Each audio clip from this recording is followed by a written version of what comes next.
One community's approach to solving the homeless crisis in California hits very close to home. I talked with a city council member in Lodi who used to be homeless himself. Now he's using that experience and family tragedy to create more well-rounded programming, including a new shelter to get people off the streets and onto long-term paths to success.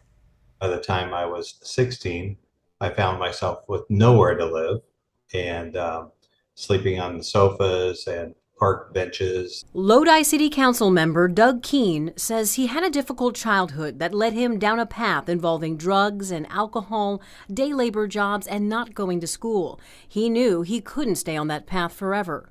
I decided I would try and get my life back on track.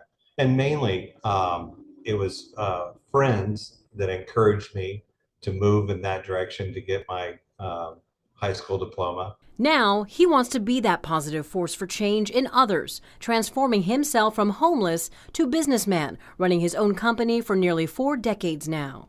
But through that whole journey in my life, I found that people were there to walk beside me and alongside me to encourage me and point me in the right directions. That direction has led to this. You're looking at renderings of Lodi's new Access Center shelter, a facility in the works to provide more wraparound services and connect homeless people with resources to success.